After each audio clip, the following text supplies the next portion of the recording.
City, and Father Peter John Cameron, lately from New York City, now from the great state of Ohio, for the time being.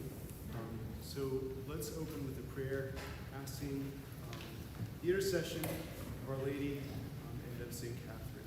In the name of the Father, the Son, and the Holy Spirit, amen. Hail Mary, full of grace, the Lord is with thee. Blessed art thou among women, and blessed is the fruit of thy womb, Jesus.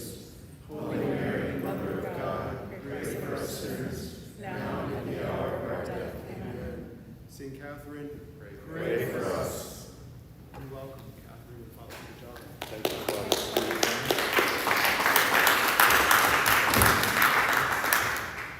Thank you so much for being here. Thank you for everyone who's watching via Zoom or whatever that platform is. We are very happy to be with you on this feast of St. Kathryn of Siena, Doctor of the Church, Dominican, and many other things, but those are the two most important. And I'm thrilled to be with Kathryn Jean Lopez because she's a thrilling person. She's the person sitting over here. And I want to tell you a few things about Kathryn Jean Lopez. Maybe you know them, maybe you don't, but you're about to know them.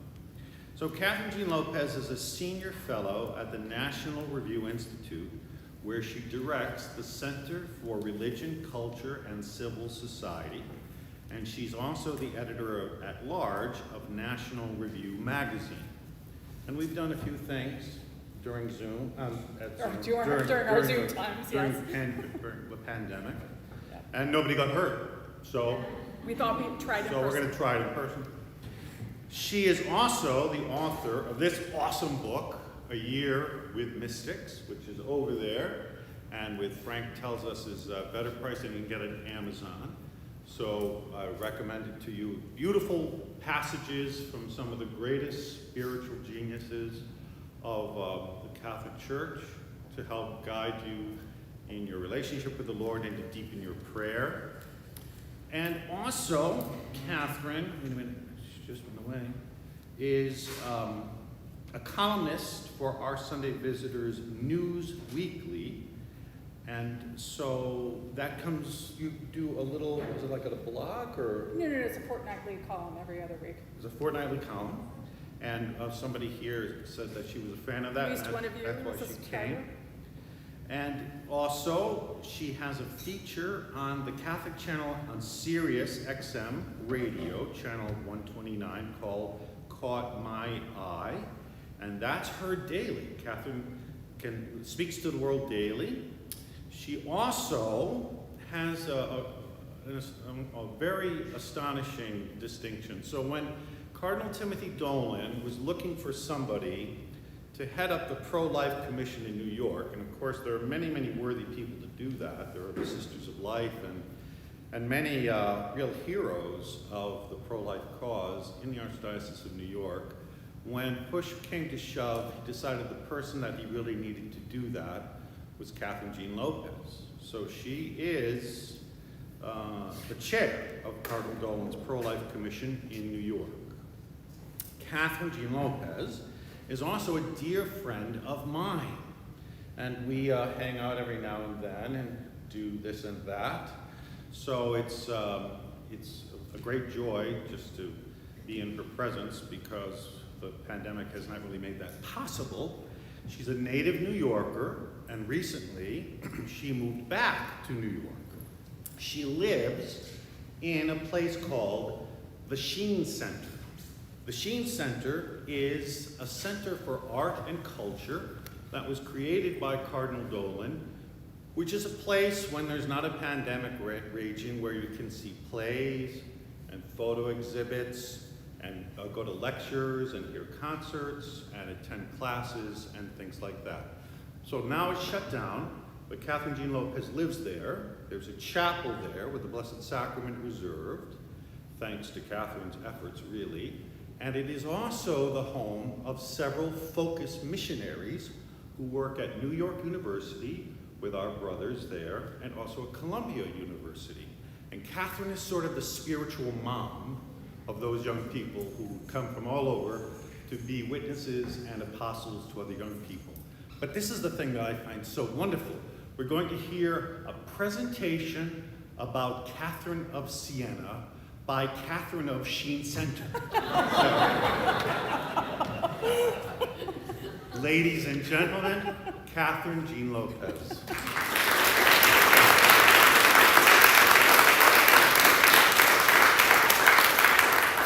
Father Peter John knows me well enough to know that I resisted interrupting his introduction, over-the-top introduction, about 75 times.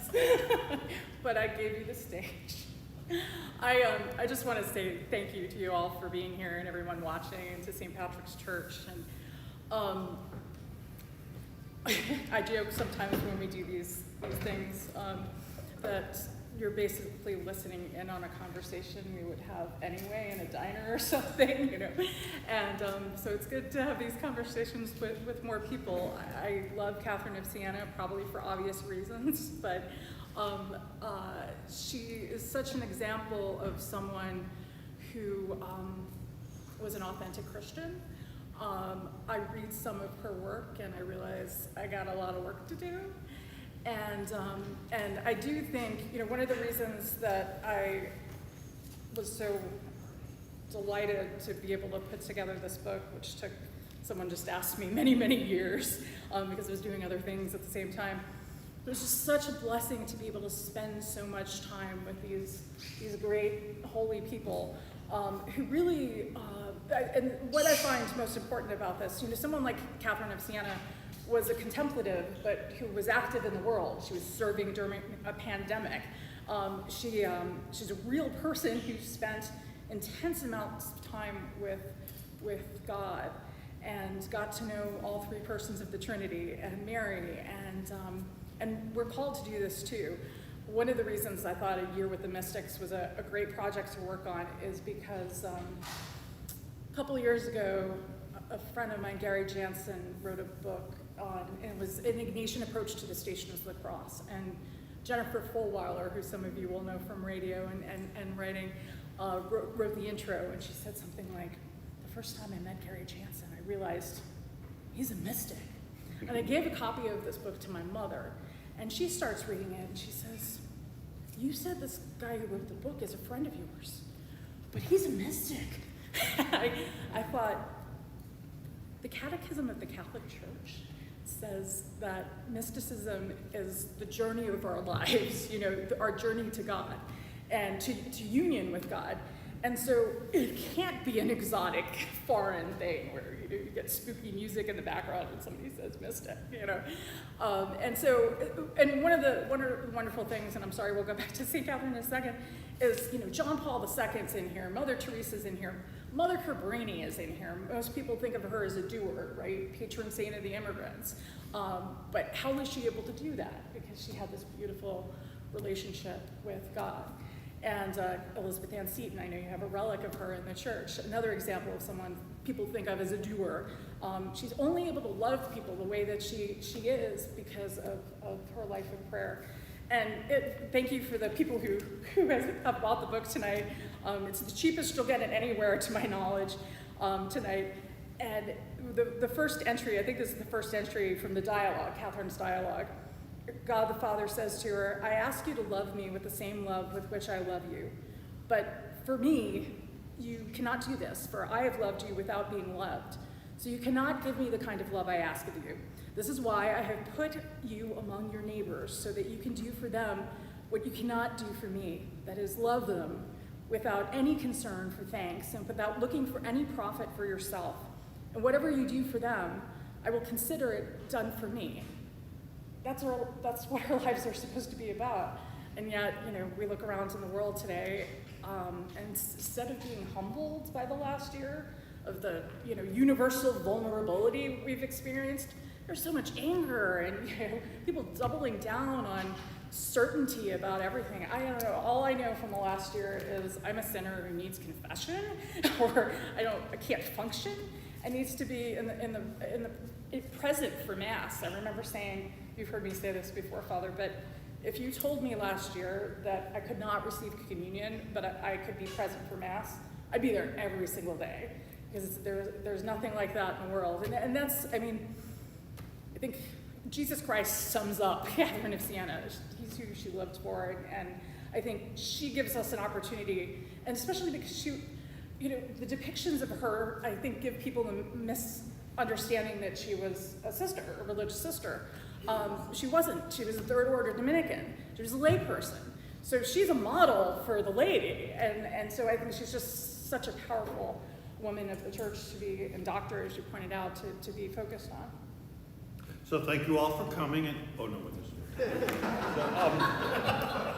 So let's start with some introductory questions, and then move to the mind-numbing questions. Oh, good. Is that okay? Oh, that's so Okay, much let's fun. do that. Can we start with the mind-numbing now? That would No, we're gonna wait for this. Okay, so Kathryn Siena, so she was Norwegian, that's right? Yes. Or Italian. Was she not Norwegian? She was not Oh, Norwegian. okay, what was she? She was an Italian. She was Thai. Where was she from? from Tuscany, right? I don't know. I just asked the question. Okay. I'm going to ask you questions now. She was from, I think, a town called... Siena. Just, you need any help, just give me a little wink. Now, have you ever been there? No, I actually haven't. Why?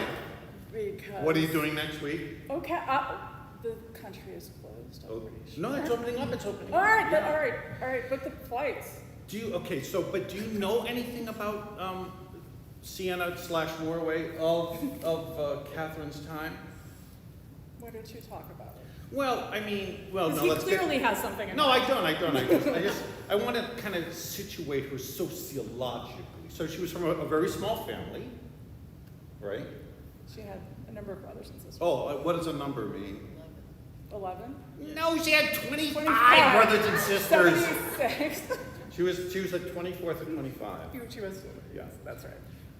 Sadly, not all the Right, Yeah, survives. and how did her parents feel about her faith? We're not huge fans of her giving her life to Christ at the beginning of her life. Beginning of her life. What do you mean? 14, When? it was early on. So, 7. yeah. What happened? Jesus gave her heart to her, and she realized she had to give her whole life to him. So do you think that this actually happens? To a 7-year-old? Yes. I think it's just Italian 7-year-olds. No. Norwegian 7-year-olds. No. Any 7-year-old. Any 7-year-old You have to explain this to us because it's very... open to Jesus Christ. Yeah. No, it's not crazy. It's not crazy because if you're open, the Lord will, if you're receptive, you're open and receptive, the Lord will deliver. The Lord will encounter. That's what I think is so important about Kathryn of Siena. Like, this is possible in our lives, and God calls. I forget what is the quote? Her last words: "Lord, you called me. Behold, I am on my way." And that's basically her entire life, was the journey to the moment of her death, right? Yeah. And one of the most important things I think about Kathryn of Siena is when she talks about the passion, she knows that that's what gives life meaning. And so we have to suffer because we cannot know God if we do not suffer like he suffered. And he came into the world to make that suffering mean something and be redemptive. And she so, proved that she was willing to do that herself because... Correct. Well, just before we move on to that, so can you think of any other saints that had a similar early vocation call as a child? There are a number of especially some of the women mystics. But I even think of, I know many priests and religious sisters who very early on, in oftentimes because of a mother's devotion, just knew Jesus is calling me to this. And sometimes they test out things, and I think that's prudent. But he does talk to, and who's that beautiful Antonetta Neo, who was a little child who is buried in Rome in one of the churches, the Church of the Holy Sepulchre. Is that the one? She wrote these. She had cancer at a young age, and she wrote these beautiful letters to Jesus about how she wanted to be with him. And I actually have a ridiculous story about a child who was playing with my Magnificat one day in church when I was with her family, and she saw the holy card of this little girl who looked like, could be her. And so I tell her the story. And her father will feast on the story for the rest of his life. So he comes home one night, and his wife says, Kathryn Jean has an envelope that she has addressed to heaven and wants to know if you need a stamp. And so her father did ask for permission to open it, and she said, "Dear Jesus, I want to die to be with you." And so I am known as the child martyr creator, inadvertently, but yeah. Oops. Be careful what holy cards you see around me when you're with But children. also one of the newest blesseds in the church, the young man from, he's from Italy too. Correct. What's his name? I'm forgetting his name now. I don't know, it's deeply embarrassing that neither of us can remember his name. It is. We Yeah. both remember that. But it's the computer scientist who's like the millennial saint. Yeah. But it's a consolation to know that you don't have to be old or wizened or educated for Christ to claim you and call you, and that claim is real and it lasts. And Kathryn was never educated. Yes. She had people taking dictations during her dialogue with our Lord and the Father, and so yeah, it's not about the degrees. It's not about all the books you've read. It's about the relationship, and we're all able to have that. It's just a matter of whether we give time or not. One of the sections from the dialogue that just blows me away, and I was obsessing about it with you a couple of weeks ago when I reread it. The Father said to St. Catherine of Siena, "I am the fire that purifies the soul. So the nearer the soul comes to me, the more pure she will become, and the more she departs from me, the more unclean she is. This is why worldly folk fall into such wickedness, because they have left me. But the soul who unites herself directly with me shares in my own purity." And he says, there's another thing you must do to attain this union and purity. You must never pass judgment in human terms on anything you see or hear from anyone at all, whether it concerns you or someone else. You must consider only my will for them and for you. And well, jeepers, that's about as opposite to the way we live as could be, which is such. So I spend time on Twitter. Believe me, this is opposite. But you go on Twitter to pass judgment on people, and it's such a reminder to me that we have never got the Christian faith figured out. We are not. The moment you think, you often say this, the moment you think you've got the whole Christian thing figured out is the time to get yourself to confession and on your knees. You're in trouble. Because, yeah, you're in a big trouble.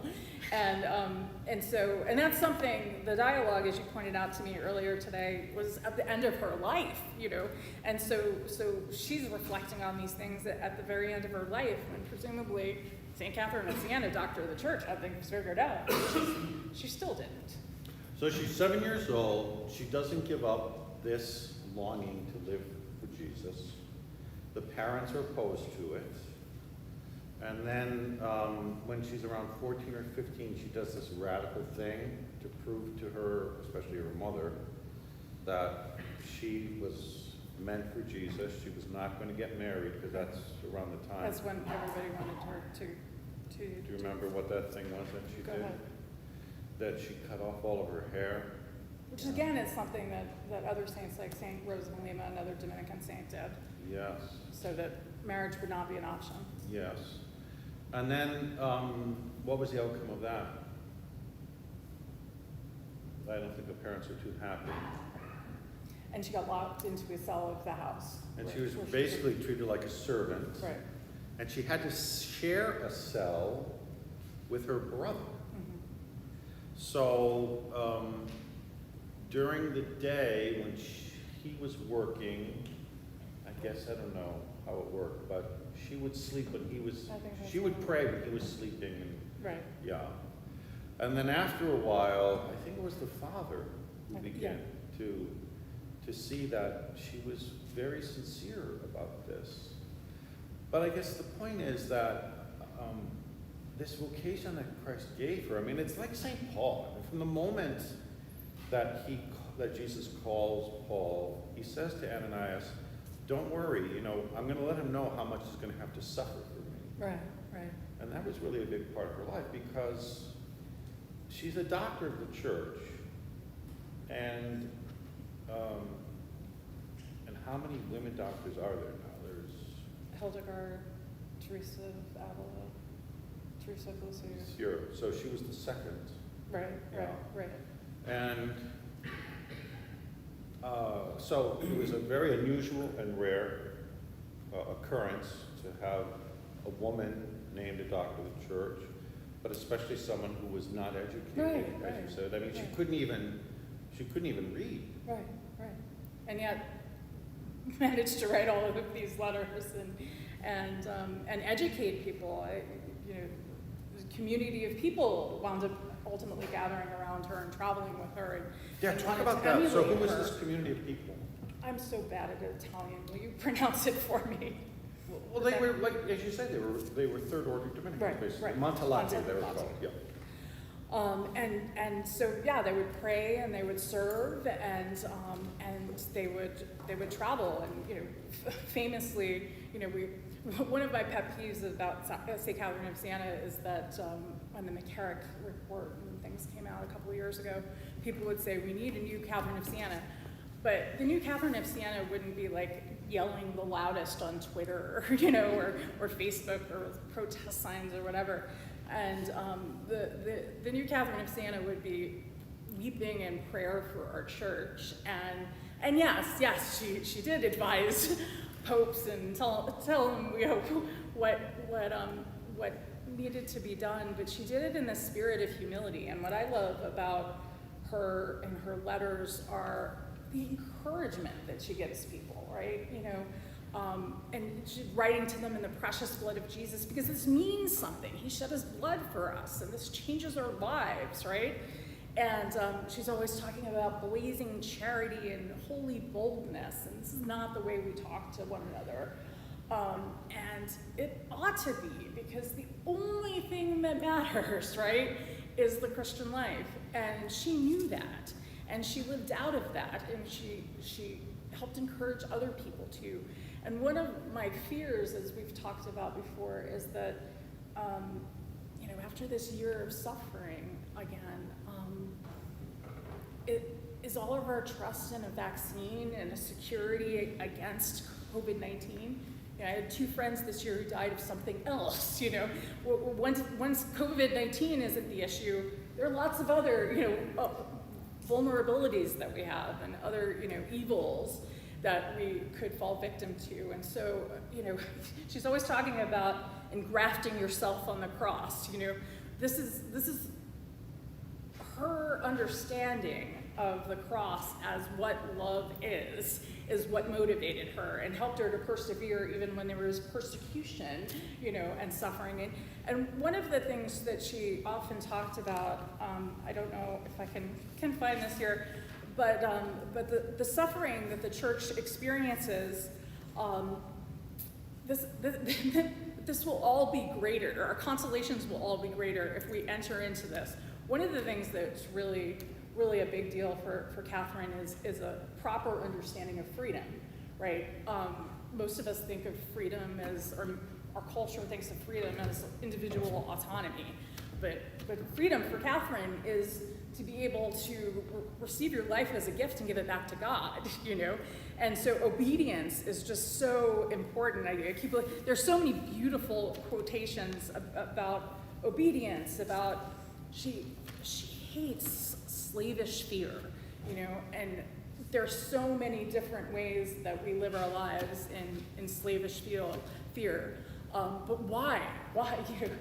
I've the last couple of weeks since Easter, I guess, I'm looking out on the world, politics, the church, all these things, violence in the streets, rise in suicides. We're all often talking about, the idea that 20% of young people thought about killing themselves last June. Like, seriously? What is that? I think Christians have some culpability in that. Are we showing people the love of Christ in our lives? Or do we really understand what this is? one of her quotes from the letters is, first I would have you consider how short your life is, that you cannot be sure of tomorrow. We can truly say that we aren't beating the sufferings of the past nor those of the future, but only the moment we're living in right now. And since time is so short, we surely ought to suffer patiently. She says also, consider the fruit that follows these sufferings. St. Paul says there is no comparison between our sufferings and the fruit and reward of heavenly glory. Thirdly, reflect on the loss incurred by those who suffer angrily or impatiently, for the consequence is not only what they lose here, but eternal suffering hereafter as well. I beg you then, suffer patiently. And that was the tone of so much of her writing. And there are a number of similarities between St. Catherine's times and our own, right? So, for example, when she was in her 20s, plague, which was a recurring problem in Europe, and in Catherine's time, broke out again. So she had to deal with that, and the Mattalate, her sisters, were very diligent about caring for the sick. Also, this is the time when the church was experiencing schism, right? So there were two different popes. Right. And one was living in France, and she was going to Avignon to implore him to come home, which he does in very tender language. So we think sometimes the strife, just in terms of how to understand what's going on in terms of our own faith, is as bad as it can be. Well, it was much worse in the time of St. Catherine. And then also, she really stands out as a hero of living Christianity, because, again, as you say, she was not a teacher. She wasn't writing books. We keep referring to the dialogue. I don't know if everybody knows what that is, but the dialogue is really St. Catherine's theological masterpiece, which was written, there's a dispute about when it was written. Some people say it was written in 5 days, but it seems more likely that it was written about a year or so before St. Catherine died. But this was the fruit of the many, many letters. I forget, there were over 400 or something. They're in 4 big volumes, including beautiful, beautiful prayers. And there's a separate volume of prayers of St. Catherine that have been published subsequently. Dominican Sister Suzanne Nofke, who died last year, and she's responsible for these 4 beautiful volumes that are in English, and she has a volume of the prayers as well, which are so beautiful. So St. Catherine is not just some interesting personage from the past that it's nostalgic to think about. Right. We need her for today. Right. You think so? Yeah, absolutely. Really? Absolutely. So we got to break this down and say why. One of so I was thinking about some of the questions that people might want to ask Kathryn of Siena, today, and I was thinking about, we were talking about anxiety and loneliness, and so in volume 2 of the letters, she's writing, "But you will say to me, when I am experiencing so much pain and darkness, struggle, I can see nothing but desperation, and I have no apparent grounds for hope at all, so miserable do I seem. I answer you, my daughter, that if you search, you will find God in your good will. Even though you may be experiencing a good deal of struggle, you don't for all feel your will deprived of wanting God. In fact, this is why you were sad and suffering, because you were afraid of offending God. So struggle ought to make you exultantly happy, not desperate, when you see that God sustains your goodwill and gives you displeasure over deadly sin." So many people in our lives who are suffering, maybe it's us, that desperate desire for God. God delights in that and honors that. And one of the things, Father mentioned the Sheen Center. The Sheen Center is next to Planned Parenthood.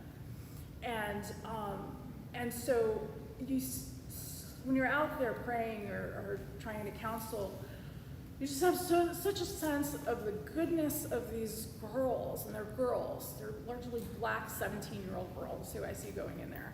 And they have no idea of the goodness within them, you know? They have no idea that there's a way out of this misery. And I think one of the things that Kathryn shows us is that you have to go out into the world and help people see, you know? These people, men and women, would follow her because they saw this stubborn joy in her, this relentless joy in her, in the midst of all these confusions and miseries. And does that sound familiar, right? And so I really think there's, besides the fact, you know, the communion saints, we're meant to call upon them, you know, as our friends and our intercessors, for one thing. But also, yeah, we have this model for someone who lived in a pretty awful time.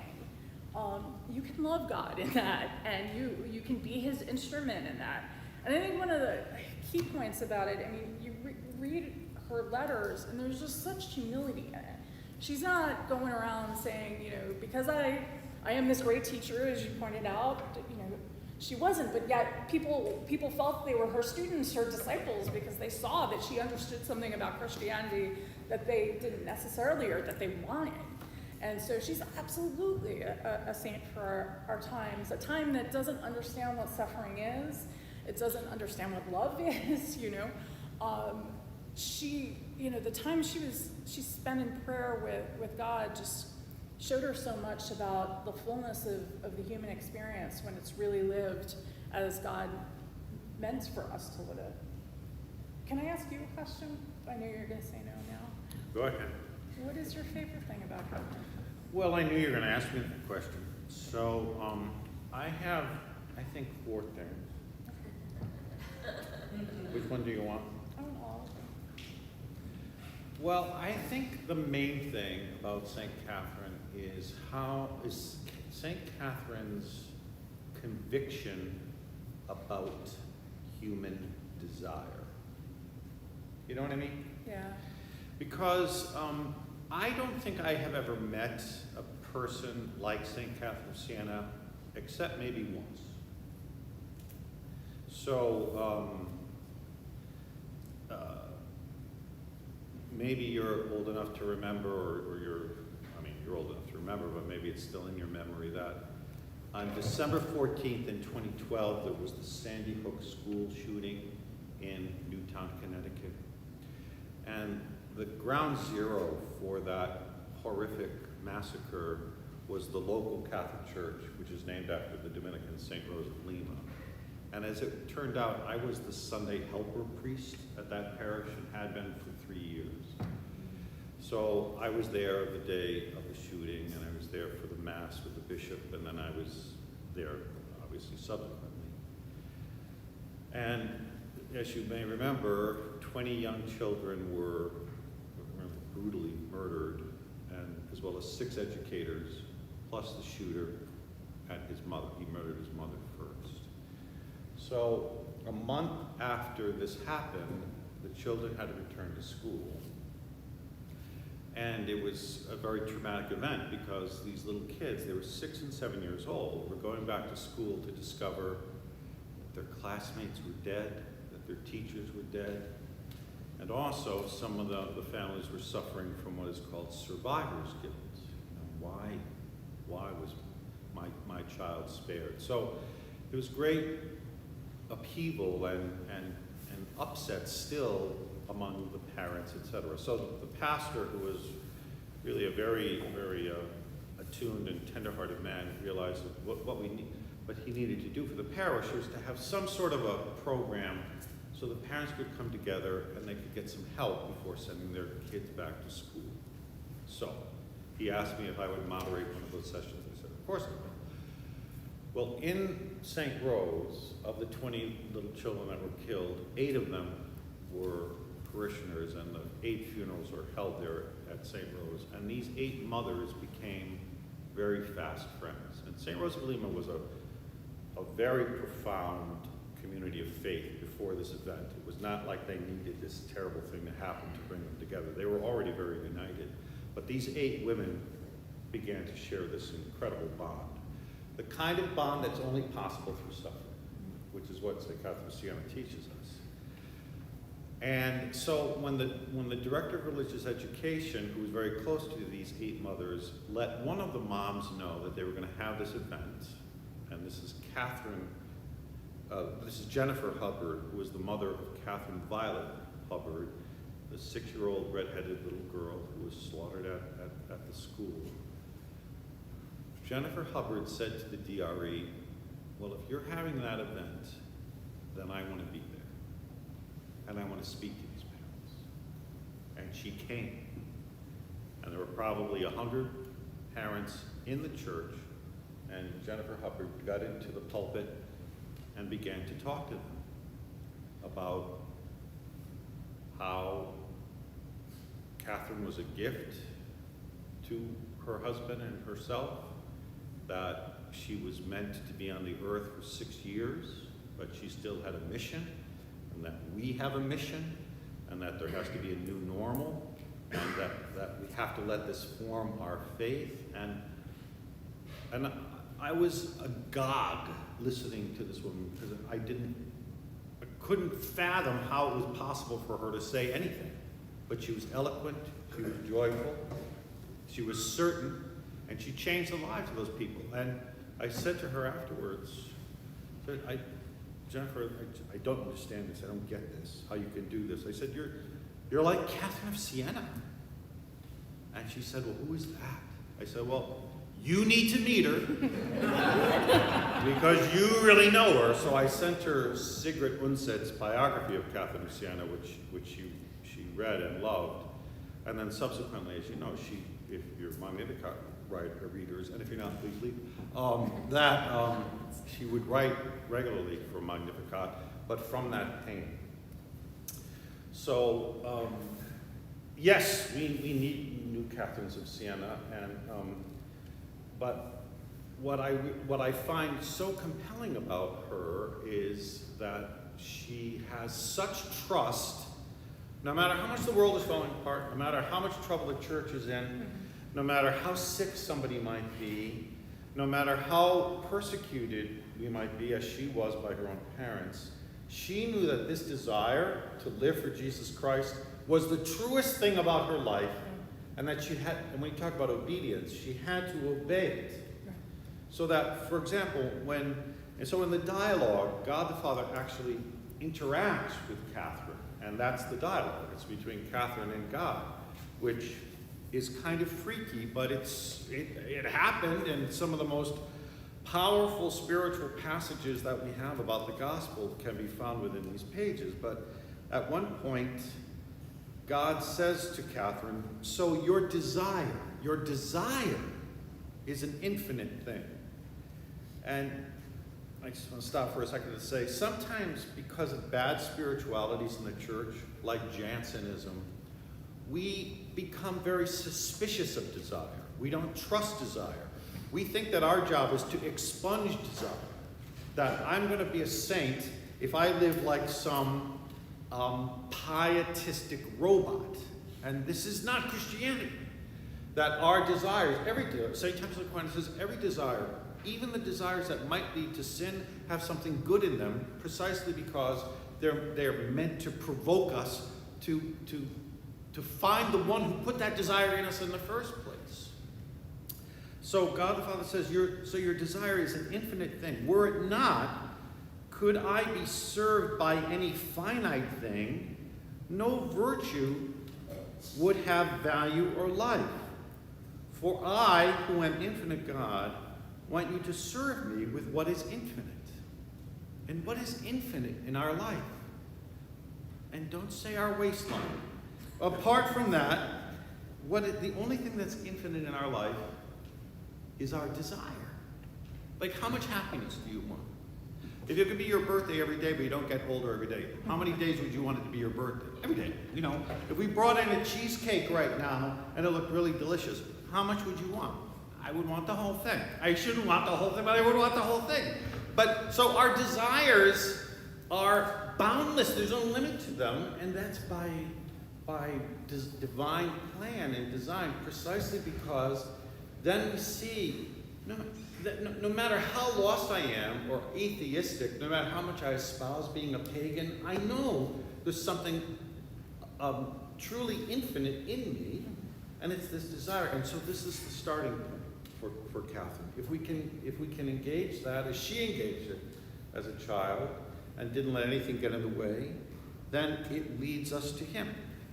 You have nothing infinite except your soul's love and desire. This is how I meant.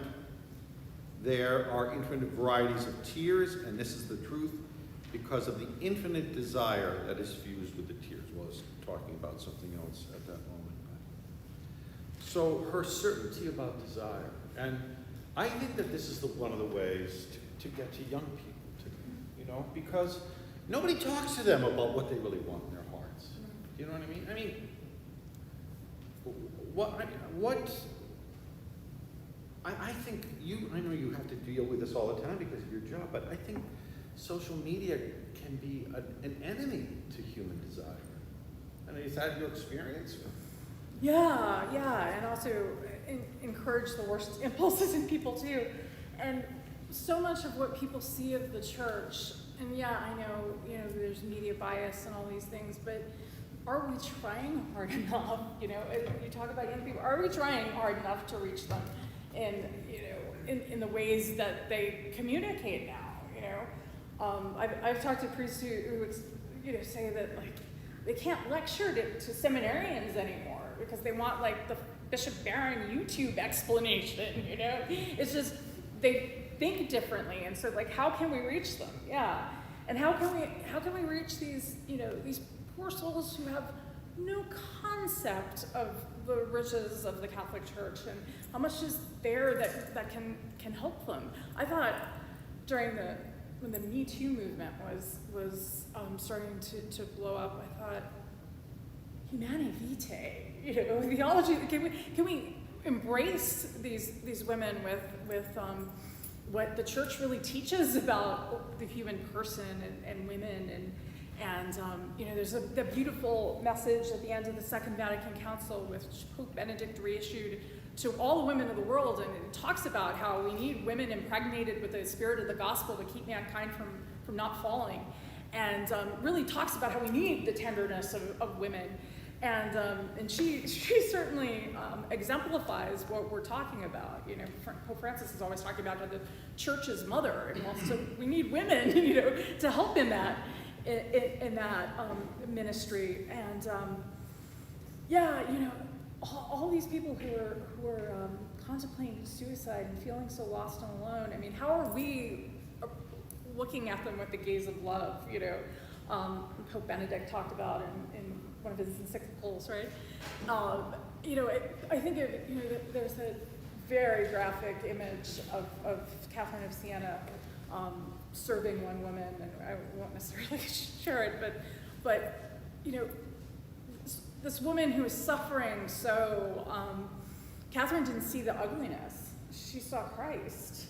And I'm constantly thinking about that walking on the city streets of New York, because it was bad before, it's worse now. The addiction, and you've heard me say this many times, I knew something had changed when I started seeing men in broad daylight going into garbage cans and starting to drink, a Starbucks a cup that still had a little latte or whatever it is in it, and I see it all the time. And so you could look at this and just, but no, Kathryn would probably go over to him and offer him a cup of coffee, a clean cup of coffee, his own cup of coffee. I'm always imagining what would Kathryn of Siena do, not just to discard people or be indifferent, I don't think she you talk about her having an aversion to slavish fear. I don't think she really got the whole notion of fear. You know what I mean? I mean, she was not afraid of any kind of human ailment or human affliction or human impoverishment or human deprivation. If anything, she was sort of attracted to it, and proof of it, or even kind of sort of a reward for it, is what happened to her at the end of her life. remember before she dies, the great gift that God gives her? What's that? Go ahead. No, you go ahead. Go ahead. You- You're better than me. Go But I ahead. don't know if we can say. You are. Go ahead. It was a Porsche, right? It was a Porsche. It was a Porsche. Is that what you were going to say? Yeah, and then she won the lottery too. What were you going to say? You go ahead. I already did it. You did. She was given the stigmata. But so that people couldn't actually see, Was she asked? What does that mean? Why didn't she want people to see them? because she didn't want to be a show-off. Exactly. She didn't want people to think she was something special. Although she was something special. Yeah, she was. Yeah. So people couldn't see how conformed she was to the cross of Christ, but the only thing they could see is how conformed she was to the cross of Christ. Right. You know what I mean? Right. But Christ honored that so much. So it was not just a head thing for her Right. at all. Oh my goodness, Yeah. not at all. Yeah. What were some of the big images that Kathryn loved to refer to in her writings? No, pick one. There's like 5,000 of them. You look up the image here. It goes on for 17 pages. Well, I mentioned one of them before. I know you have to mention another one. The precious blood is the one that moves me. See, Go.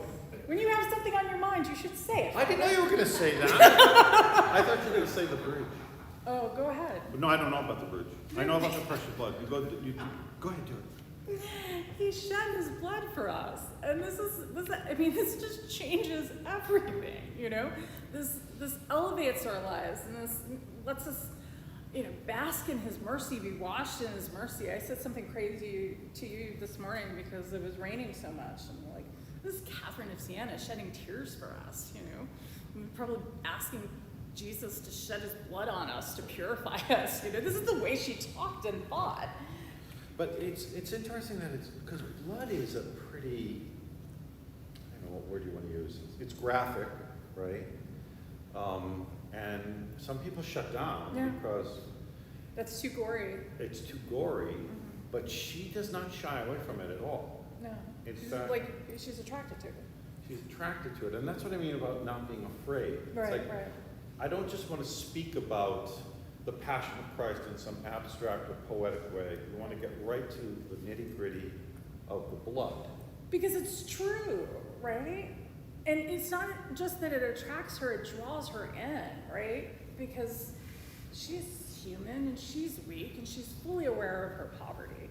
And she needs this. And it's also life, Yeah. right? So Kathryn was a stigmatist. Do you remember the other strange, rare? So she had the gift of inadia. So Kathryn, towards the end of her life, well, all throughout her life, but at varying degrees, she did not eat very much, and towards the end of her life was not even able to take water, right? And again, you hear something like that, and you say, well, this is crazy, this is bizarre. So she subsisted on the Eucharist, right? So She was just so detached from the world. She didn't want anything of the world. And yet, at the end of her life, she was walking a mile to go to St. Peter's Basilica so that she could pray for the church. I mean, how weak she must have been physically, but she wasn't because she was living off the Eucharist. yeah, and I don't bring this up to say that, okay, we should go home and pray for the extraordinary phenomenon of the stigmata or for inadia, because those are gifts, but they're given, those are real vocations. But the point is, Jesus, who loved her so much, let her suffer an awful lot. Okay, what's up with that? And your answer, no, not mine. Because this is how we come to know Him, because He did this for us. Because of But His suffering great is love for bad. us. Suffering is bad. And we think it's unjust too, right? Of course it's unjust. I don't know where in the Bible it says that you are going to have a super wonderful life with ice cream sundaes every night. I'm stealing one of your lines, and no difficulties. I mean, when we look at the Passion, it's one of the things that drove me crazy about not being able to go to the services for Holy Week, right? Mhm. I mean, like, Good Friday is the day that the world actually makes sense to me, that we would do this to God. We did this to God. He came for us, and this is how we thank him, right? We crucify him. The crowd's screaming, crucify him. You and I are screaming, crucify him. Yeah. And he loves us anyway, even though we're pathetic, And Kathryn got that, and she understood that in the suffering, we come to be, not only to know him, to become more like him, right? I mean, that's what God wants for us ultimately.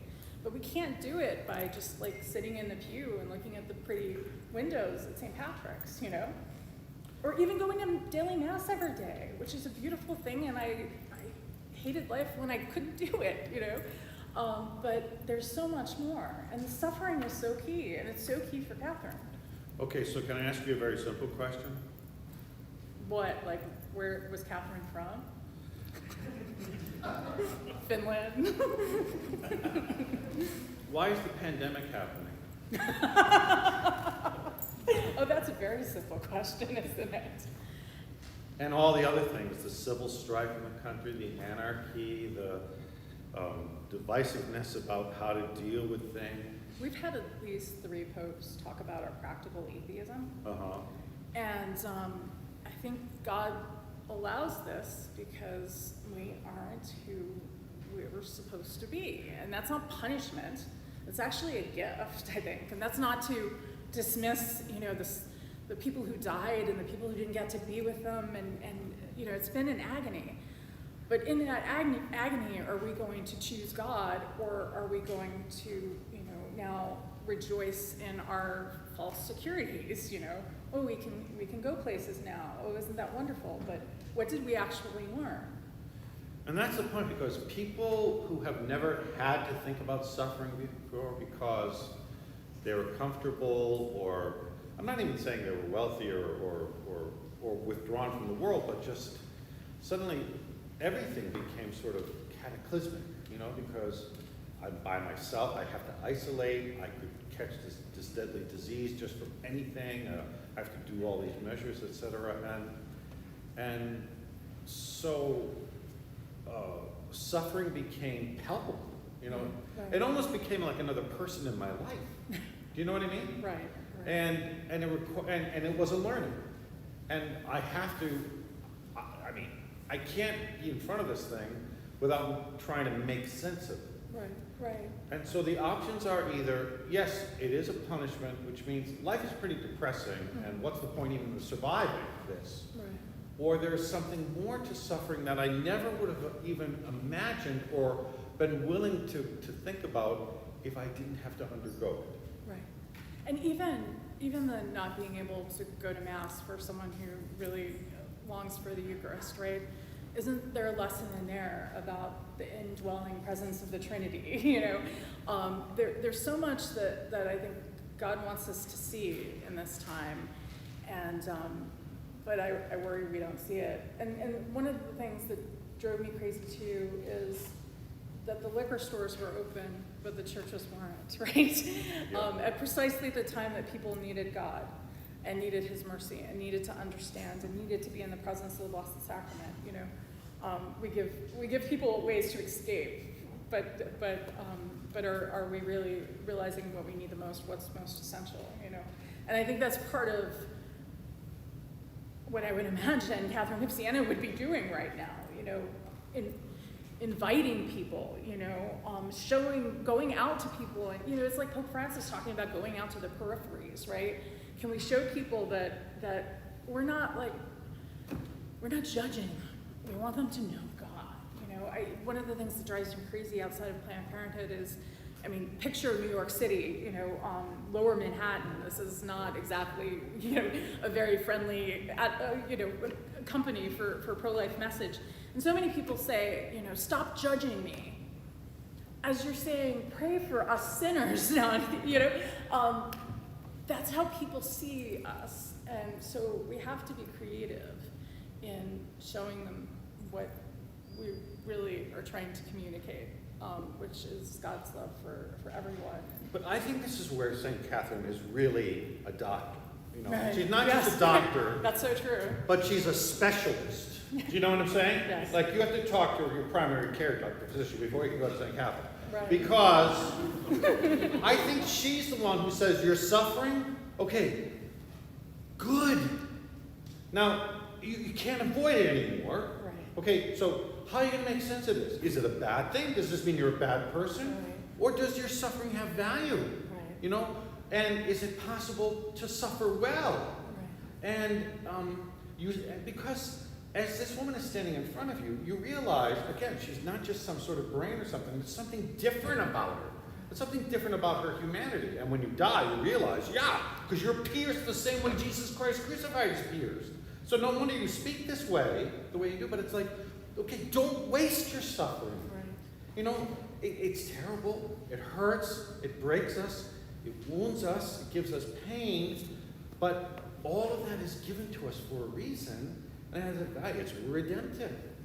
And I think one of the most important things about appreciating Kathryn is, as we're talking about, she's not just simply some person who's telling you, what's up and what you should believe. You see her suffering, Yeah. And I think that is something that we sometimes miss in the church too. Sharing the fact that we're vulnerable too. We've got wounds too. It's not like you wake up every morning rejoicing.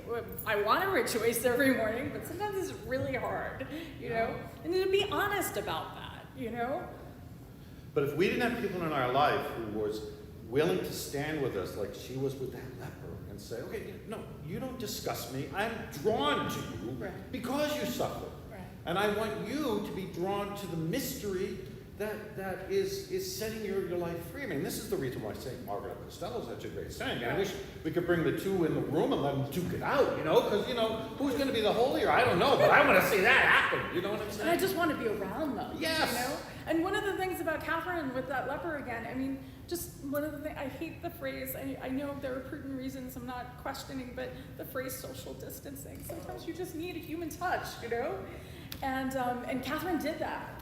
Oh my goodness, yes, and she was. And then some. Unafraid, yes, unafraid. I mean, she says in the dialogue, this is God the Father says, I send people troubles in this world so that they may know that their goal is not this life and that these things are imperfect and passing.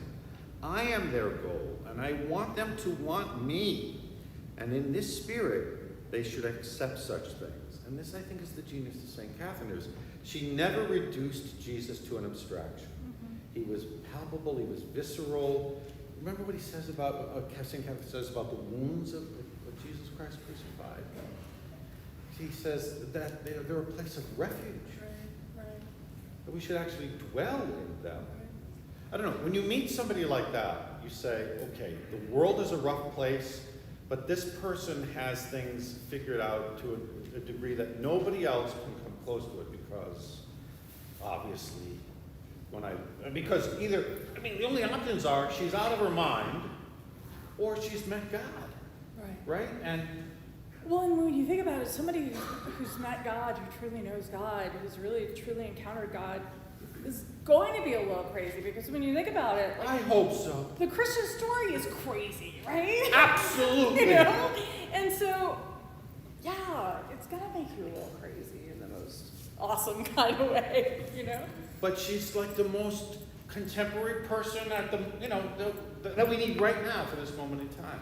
For our problems, for our worries, for our struggles, for our anxieties. Yeah, and I think you're right about St. Margaret. It would be awesome to have the two of them in the room and just learn from them. Yeah, for different reasons, but they're living the same mystery, but Right. in different perspectives. I mean, St. Catherine would have been the one to reach out to St. Margaret if, she could have been there at the moment when her parents had been. Right. Okay, right. you have one shot to tell these good people and the people who are watching something about St. Catherine of Siena that's going to change their life forever, and it's going to be? I want to read this from the dialogue, because we look at things happening in the world and in the church, and we're tempted to despair. And in the dialogue, God tells her, think of it. I gifted you with my image and likeness, and when you lost the life of grace through sin, to restore it to you, I united my nature with you, hiding it in your humanity. I had made you in my image. Now I took your image by assuming a human form. So I am one with you, except if a soul leaves me through deadly sin. But those who love me live in me, and I live in them. This is why the world persecutes them. The world has no likeness to me, so it persecuted my only begotten Son, even to the shameful death of the cross. And so it persecutes you. So we should want persecution, Because it has no love for me, the world persecutes you and will persecute you even to the point of death. For if the world had loved me, it would love you as well. Yet be glad, because in heaven your joy will be complete. And he also says, I tell you further, the more the mystical body of Holy Church is filled with troubles now, the more it will abound in delight and consolation. And this shall be its delight, the reform of good holy shepherds who are flowers of glory, who praise and glorify my name, offering me the fragrance of virtue rooted in truth. And he goes on. And it's true. And no matter how bad the persecution is, the resurrection of Jesus Christ is real. It's real. And it takes hold right now. And instead of, I'm going back to that comment about how you must never pass judgment in human terms on anything, we could spend the rest of our lives griping about people not doing things right, or, I wish he would do this or that. And original sin is real, and we need to pray for one another and encourage one another and live a life that is worthy of the truth that the resurrection is real. Clinging to Jesus Christ. Thank you, Kathryn Jean Lopez. Thank you, Father Peter John Cameron. Thank you you all for everyone for coming.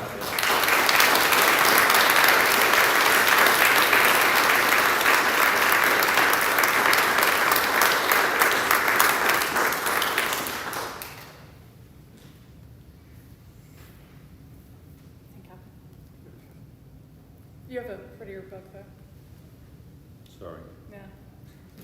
I don't covet my neighbor's book, though, because I have my highlighting and he has his. You don't really know how to highlight correctly. Yeah, he says that, but maybe What a he doesn't know teacher. how to highlight correctly. That's I highlighted 2 colors. Sometimes I do that. Okay, take it better. But you don't do the full post-it notes. Well, if our prior librarian saw that you put post-it notes in that book, we would have to, call 911. I hope he's not watching that. I stole someone's back page inadvertently, if anybody was looking for it. And there are books for sale. Some of you already purchased them, and it is cheaper than anywhere else. And it's not my book. It's the richness of the Catholic Church's book. Just a curator. So what did you forget to say about St. Catherine? I didn't forget anything. I'm saving it for the next one. Oh, good. Suspense is one of the I think- elements of rhetoric. I think we should do one on St. Margaret next time. Yeah, that'd be cool. Because they're very different from the other. The way that they look at something, do something. Excuse me. It's yours. Okay. Just gotta watch you. Hey, you remember? That's a good sign. Well, I was so focused on not spelling the name wrong. Dialogue. I didn't look. Well, you did it.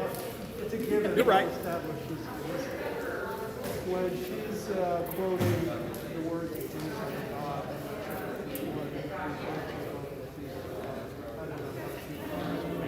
those performances. Hi.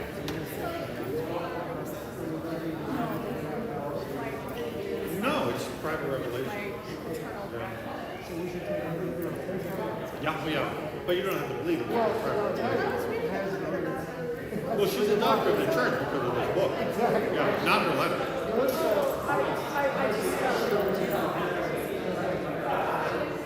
I'll be getting a copy. Yeah, wonderful. Great book. The letters are wonderful. And her prayers. Yeah. So if you want to ease in, you can do it with the prayer. This gets pretty heavy. A number of years ago, I just realized. Oh, good. Okay, good. That news for you. I was actually thinking of trying to. Oh, well, you okay? There you go. You're all.